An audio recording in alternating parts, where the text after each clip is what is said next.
Were you doing beats back then? Oh Yeah. yeah. Oh yeah, definitely. Okay. I mean, and Wrecking Crew, me and Dre did. That was me and Dre. Look on the cover, me and Dre. Look on all up, most of the roof, me and Dre. It was just all us.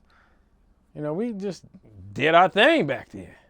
But we did it more like, not as, we're going to sell gold, we're going to go platinum. We didn't even think nothing about that.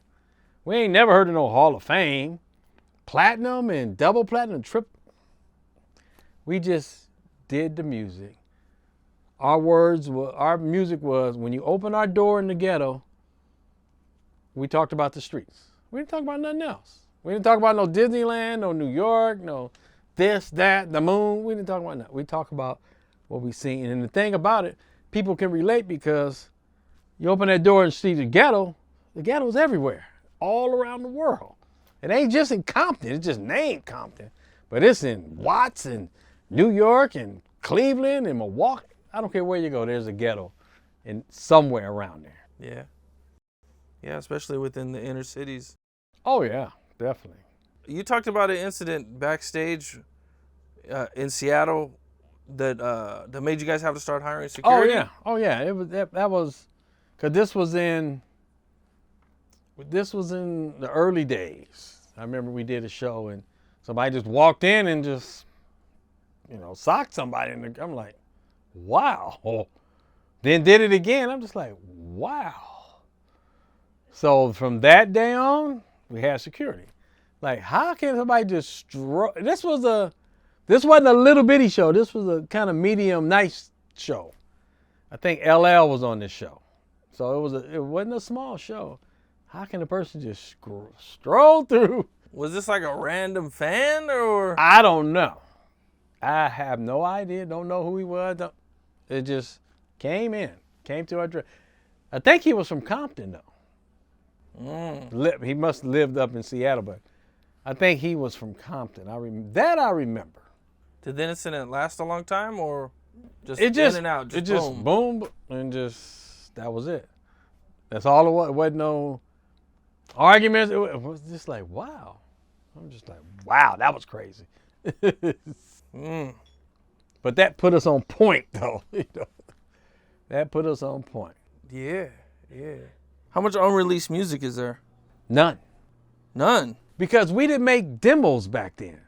When we made our album, we go in the studio, we make a song. Not at home where people making 30 tracks and 50. We didn't do that. There was a couple of, no, not really. Maybe one or two tracks that was laying around. There was nothing on them. No vocals or nothing. Because we just didn't make a bunch of demos. All the songs was made in the studio. Everything you hear was made in the studio.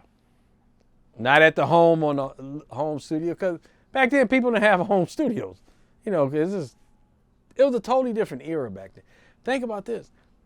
Everything we did, we couldn't Google, look on YouTube University. We had to come up with it. We listened to an old song or whatever. We had to come up with everything. We had to figure it out. Oh yeah. What was you guys' routines like back then?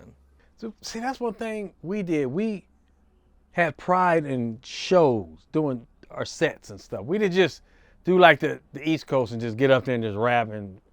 No, we performed. Because we was DJs so long, so we had a real show. Me, Cube, Ren come out first, do a few songs, Compton in the House, Ruthless Villain, and stuff like that. Then Cube come out for his song, for his solo songs back then. And then E come out last. And then, it was like 55 minutes. I remember like it was yesterday. 55 minutes. Back then, our music wasn't off the turntables. We had DATs. We was like ahead of everybody. Everybody else do music off the turntable. Turntable, when you got them big speakers and you got to put foam under it, rumble, vibrate. Ours, nah. Our sound was loud, blowing everybody out. Matter of fact, our music was so loud and so clean. When we did a show with LL in New Orleans, he heard our intro and our music. The next day, they went out and bought a DAT and started putting all his music on DATs. Because, you don't get the vibration. You get full sound. So we had like tricks of the trade back then. We just knew little stuff. We had live drum machine and all kind of stuff. We performed back then. I was watching the interview and they said that you guys would do dancing. You guys danced a little? Maybe E's part in a certain part of his soul. I forgot whatever song we played. I forgot the song, but he'd do this little dance. The women like it, so it was funny, because we kind of put a little funniness in it.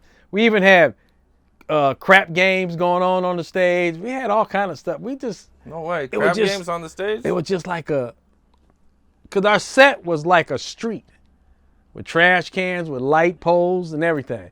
We had an upper part in the back. We had girls on it. They supposed to have been hookers, but they end up start dancing during the show. So that went out the window. So, but yeah, we try to have something where people can really get entertained, not just a regular old rap show. We try to have a show.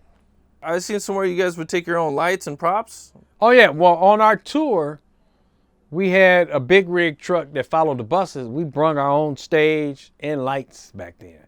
And that was unheard of for rap groups. The rock and rollers do it all the time. But yeah, we had everything set up because, when we come perform, only thing we didn't bring was what we stand on. But anything above it, all the props, all the lights, our sound system, everything. So it can be the same every night. We did this like a business because, during the whole, it was 40 days, 40 cities. I'll do sound check one day. Dre do sound check. We go back and forth. Go there and make sure everything, all the mics, everything's right because we got the same lights, we got the same sound, so they know us. They know where to set the stuff. So, and we would, on the mixing board back there, everybody's music be here, but ours is up here. So when we come on, they cut it up louder so we could just blow everybody out. Because the big rock and rollers do it all the time. I seen somewhere that out on tour that Eazy would give groupies fake contracts. I never heard of that. You never heard of that? I never heard of that one. That's a first to me. Give contracts to what? I think to Ruthless Records, but they'd be like fake contracts.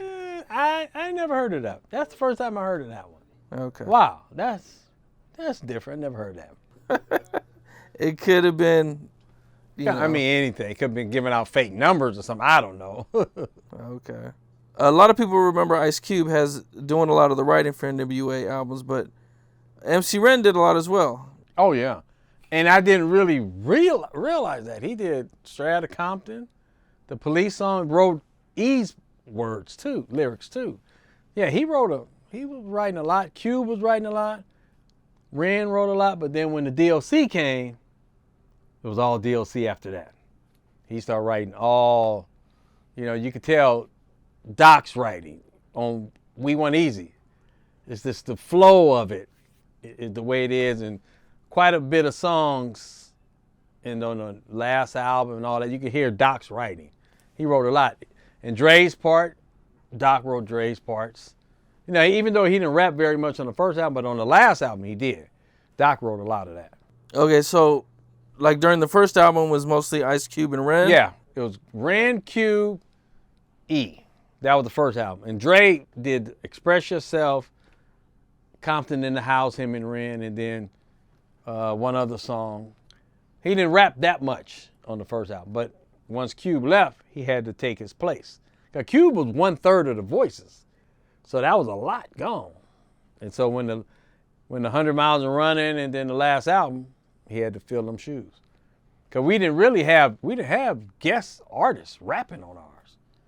If I'm not mistaken, we didn't have no guest artists. Maybe one, maybe they kind of, not full raps, but just maybe some in the breaks and stuff like that. But we didn't really have artists rapping. Oh, no features? Not really. Not like they do nowadays. We didn't. Now, we would use them in the breaks or in the commercials or something like that. Ice Cube leaving the group kind of pushed Dre to have to rap more. I don't know if it pushed it, but that's what he had to do. He had to just step up and fill them shoes. And on the second album, it was DOC did most of the writing? A lot of writing for Dre's parts and E's For parts. Dre's parts and E's parts, Yeah. okay. Ren still wrote his own and stuff like that. Okay.